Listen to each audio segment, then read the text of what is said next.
Hi, welcome to ZIA Cooking. I'm Kerry and I'm glad you're joining me in the kitchen. Today we are going to be creating Queso Blanco, and I'm going to be adding a lot of wonderful ingredients, and it's exciting to share this recipe with you.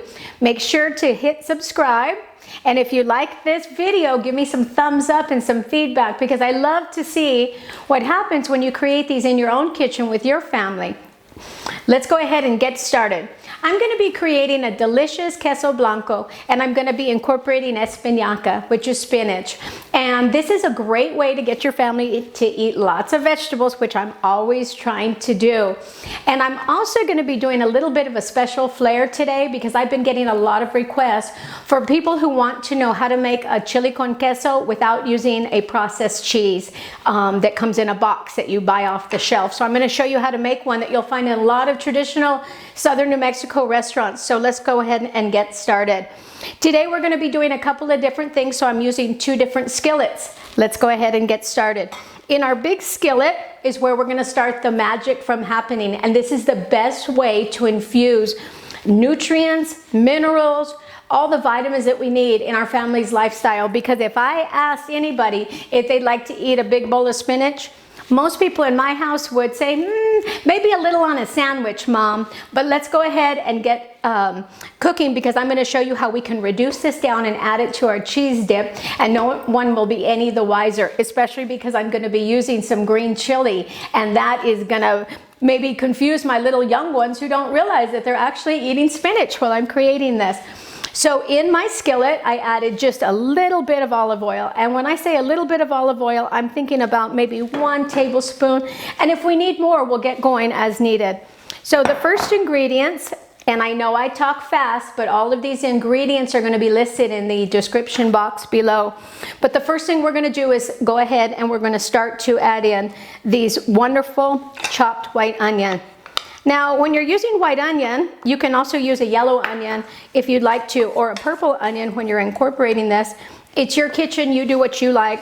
But I like to use white onion in a lot of my New Mexican recipes. I think it pairs extremely well with green chili. And also, because it is a strong onion, you don't need quite as much. So you can use a big onion for 2 or 3 different meals. And we're going to go ahead and get that started. When you're cooking your onion, you want to go ahead and saute it and get it to where it's a nice translucent. So we add that in there first. And we're going to go ahead and we're going to add in some chopped tomatoes. I used the Roma tomatoes, and I chopped these or diced them up to small pieces, and I included the seeds and all the juices as well.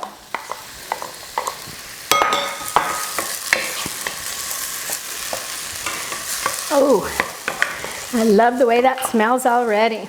And because I am the chili queen, or I like to consider myself that, the Southern New Mexico girl, I love to add in the hatch green chili. But if you don't have hatch green chili, I've already taken the time to roast and peel this. You can also go ahead and add in either a finely diced serrano, or you can add in a jalapeno in place of the chili. But I just love that hatch chili, and if I can cook it, chili and cheese in just about every meal, you know I'm going to do it because I love it so much. Oh, this smells delicious. Now, the other ingredients that we're going to be adding to this today, of course, are the spinach. And what I did for the spinach was I removed most of the stems, as you can see.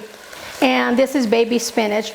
And I'm using about 2 cups, but you can also, if you'd like to use frozen spinach, you can do that, but you want to make sure that you defrost it and that you really take all the moisture out. I like to press it in between paper towels to remove all the moisture, because you won't want this in your queso, I promise you. So let's go ahead and add all that in. It's surprising how much the vegetables will reduce down in size when you're sauteing them. But I really want to show off all those colors and that delicious smell. And so what we're going to do is just keep on sauteing this. You don't want to ignore it. You want to make sure that it's blending well. This smells delicious. For these spices here, I'm going to go ahead and I'm going to add in some salt right now. Salt also helps draw out a lot of the moisture when you're cooking with vegetables. So I like to add that early on in the process. And the other ingredient we're going to be adding in here too is the garlic. But remember, cooks, you always want to add that in last. It does cook very quickly, and especially when you've minced it as fine as I do. Nothing like a spinach facial to make you feel young and pretty. Oh, that looks lovely. Let's go ahead and get a nice good view for the camera there. For those who'd like to zoom in and see this delicious vegetables come together, we're going to go ahead and we're going to take the heat off, and it'll continue to steam in my skillet, and we're going to go ahead and add in the garlic at this time. Now, we're going to let those hang out for just a bit, and I'm going to swap sides so I can get some good angles here on the camera. What we're going to do here is taking our next skillet, I'm going to add in just a knob of butter. And when I say a knob, we're thinking maybe 1 or 2 tablespoons. Now this cheese takes a lot of attention. You don't want to walk away, you don't want to be staring out the window, because we are going to be working with a very sharp cheddar cheese, and we are going to be working with a pepper jack cheese. And remember, these aren't melting cheeses. These are cheeses that are going to require us to whisk and work with them to get a smooth blend. If you dump in an oil-based cheese, especially a cheddar, you're going to find it just clumps together and it gets really stringy and it doesn't make a smooth queso. So you want to work real smart in your kitchen. Now the first step we're going to do is we're going to create what the French call a roux, and we are going to create that in our kitchen. When I was a little girl, I used to come home, and I've already mentioned before that it was my job to do the cooking in my house, but I used to love to watch on PBS Julia Childs, and that was one of the first things I learned to do, was to create a roux. And a roux is basically something we're going to create in our pan. We're going to do a 1-to-1 blend with butter and flour. And you can see how that's coming really nice. And with the roux, you're going to work on a medium to medium-high heat. And what I'm adding in is a 1-to-1 ratio with oil. You can use oil if you prefer, but I love butter. Butter is the best for me. And we're just going to simply whisk that, making sure it doesn't burn. And we're going to get all of that flour taste out of there and cook it into that butter. Oh, that looks great. Now this is where I want you to see, because a lot of cooks at home, when they add in their milk, they see it start to separate. Does that mean you did something wrong? No, it means it requires some work. So we're going to add in, I'm using about a cup of milk today, but we are going to just be adding a little at a time, whisking as we go. And you can see it may form some clumps. Don't be afraid of that, cooks. Get in there. Whisk away, whisk away. We're going to add in a little bit more as we go. Never going to stop with the whisk. We want it to be blended. Really, really nice. And again, little at a time, whisking away. Look how delicious. It's coming together to a nice silky sauce. And we are whisking, whisking, because that's going to make this creamy, creamy queso blanco that we are looking for.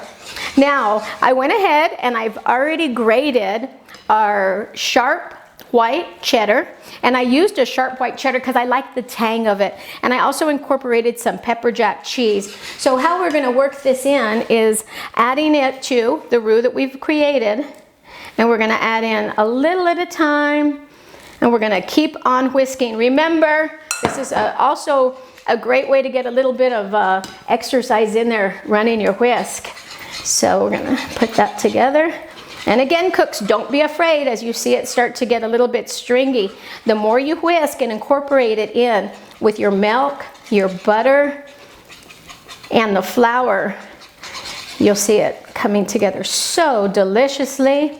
And some people think, would you really put all of that cheese in a tiny little baby skillet like that, Kerry? Yes, it's going to melt down and it's going to be delicious. So let's go ahead and add the rest of that in there. And again, melting away. It looks lovely. Now for spices, I'm going to go ahead and be adding in a couple of simple things today, because a majority of our flavor is going to come from all of those vegetables that we made, and they smell delicious. I am standing here with my mouth literally watering as I'm smelling that chili and garlic and onion. Oh, this looks delicious. And so I'm gonna put the heat up a little bit, and we're gonna add in a little Mexican crema because I like to add in a little bit more creaminess there. If you don't have this, you can also use a little bit of cream cheese if you'd like to do that, or you can add in some sour cream, or you can skip it all together. I like to use whole milk when I'm creating this because we get so much richness from all the cheese. Oh my gosh, look at that. This is like liquid gold. Woo! Now that this is there, we've got our veggies on standby, ready to go. Go ahead and turn that up a little bit. And again, whisking. That is the only way you're gonna make a really creamy white sauce. This is also delicious to smother your burritos in. I like to eat it with tostada chips. It's a real meal within itself, actually. But you can use it also for dipping in your taquitos. Wonderful, wonderful. So let's make some magic. Let's go ahead and swap these skillets out again. Like to get a nice little close-up on our camera there. And again, this is our blend of spinach, onion, and it has the tomato and the garlic. And let's go ahead and hit that up with a little bit more spice. I like to add in some fresh cracked pepper. We've got oregano flying through the kitchen. Little crack there for some smoky spice. We're gonna hit it again with just a little bit of salt. Oh, this is lovely. Now let's go ahead and add this in.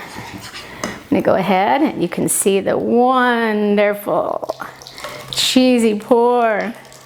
Can't go wrong with that. Okay. Now this looks and smells like heaven. I love it, and those colors. Reminds me of that lovely song my granny used to always sing, De Colores. Anybody know that song? Sing along with me. Now look how great that looks. I'm gonna go ahead and we're gonna get it in our bowl and serve it with some tasty chips, and I'm gonna share how lovely it looks, okay? Yes, we are gonna dive right into this creamy, delicious Queso Blanco, and I am so excited. The smell is delicious. I mean, it is divine.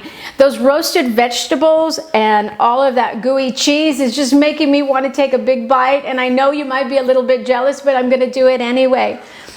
This is lovely. And I feel so good about feeding this to my family because it's full of all those delicious vegetables. Oh, that looks great. And I'm gonna come on over here because I want you to get a close-up and see how delicious, luxurious, and silky that looks. Now, one quick tip is when you have fresh cilantro, you buy it at the store, you can just cut the base off and you leave it in a cup of water growing on your counter, and you have fresh cilantro all week long. Now, I love to hit my Queso Blanco with a little bit of the cilantro on the top, but if it's something you don't want, then just go ahead and skip that part. Oh my gosh, you guys, I love sharing this recipe. It is so fun to make, and it's fun to feed, and it's fun to share. So let's go ahead and take a bite. Make sure you come back and see me next time for more delicious recipes and tips. Leave me some comments below. Make sure that you give me some feedback, and most importantly, share this video with your friends and family, and click subscribe. You have a wonderful day. New Mexico blessed. We will see you later.